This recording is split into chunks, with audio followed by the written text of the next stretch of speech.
ಎಲ್ಲರಿಗೂ ನಮಸ್ಕಾರಗಳು. ಸ್ವಾತಂತ್ರ್ಯ ದಿನಾಚರಣೆಯ ಭಾಷಣ ಮಕ್ಕಳಿಗಾಗಿ ಒಂದು ಚಿಕ್ಕ ಭಾಷಣ, ಒಂದು ವಿಶೇಷ ಭಾಷಣ ಅಂತ ಹೇಳ್ಬೋದು. 1ರಿಂದ 10ನೇ ತರಗತಿ ಮಕ್ಕಳು ಭಾಷಣ ಮಾಡಲು ತುಂಬ ಅನುಕೂಲವಾದಂಥ ಭಾಷಣ ಇದಾಗಿದೆ. ಎಲ್ಲರಿಗೂ ಶುಭೋದಯ.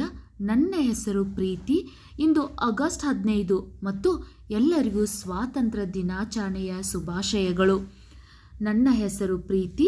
ಇಂದು ಆಗಸ್ಟ್ 15 ಎಲ್ಲರಿಗೂ ಸ್ವಾತಂತ್ರ್ಯ ದಿನಾಚರಣೆಯ ಶುಭಾಶಯಗಳು.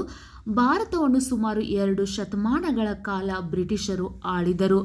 ಭಾರತದಲ್ಲಿ ಸ್ವಾತಂತ್ರ್ಯ ದಿನವು ರಾಷ್ಟ್ರೀಯ ಹಬ್ಬಗಳಲ್ಲಿ ಒಂದಾಗಿದೆ.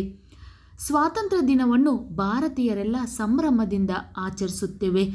ಭಾರತದ ಪ್ರಧಾನಮಂತ್ರಿಗಳು ಇಂದು ಕೆಂಪು ಕೋಟೆಯಲ್ಲಿ ಧ್ವಜಾರೋಹಣ ಮಾಡುತ್ತಾರೆ. ಭಾರತದ ಪ್ರಧಾನಮಂತ್ರಿಗಳು ಇಂದು ಕೆಂಪು ಕೋಟೆಯಲ್ಲಿ ಧ್ವಜಾರೋಹಣ ಮಾಡುತ್ತಾರೆ. ಈ ದಿನ ನಾವು ಸ್ವಾತಂತ್ರ್ಯ ಹೋರಾಟಗಾರರ ತ್ಯಾಗ ಬಲಿದಾನವನ್ನು ಸ್ಮರಿಸಬೇಕು. ಈ ದಿನ ನಾವು ಸ್ವಾತಂತ್ರ್ಯ ಹೋರಾಟಗಾರರ ತ್ಯಾಗ ಬಲಿದಾನವನ್ನು ಸ್ಮರಿಸಬೇಕು. ನಾನು ನನ್ನ ದೇಶವನ್ನು ತುಂಬ ಗೌರವಿಸುತ್ತೇನೆ ಹಾಗೂ ಪ್ರೀತಿಸುತ್ತೇನೆ ಎಂದು ಹೇಳುತ್ತಾ ನನ್ನ ಚಿಕ್ಕ ಭಾಷಣವನ್ನು ಮುಗಿಸುತ್ತೇನೆ. ಜೈ ಹಿಂದ್, ಜೈ ಭಾರತ ಮಾತೆ. ನಿಮಗೂ ಕೂಡ ಈ ಚಿಕ್ಕ ಭಾಷಣ ಇಷ್ಟ ಆಗಿದ್ದಲ್ಲಿ ವಿಡಿಯೋಕ್ಕೆ ಒಂದು ಲೈಕ್ ಮಾಡಿ, ಶೇರ್ ಮಾಡಿ, ಸಬ್ಸ್ಕ್ರೈಬ್ ಮಾಡಿ. ಯಾವುದೇ ವಿಡಿಯೋ ಬೇಕಾದರೂ ಕಮೆಂಟ್ ಮೂಲಕ ತಿಳಿಸಿ. Thank you.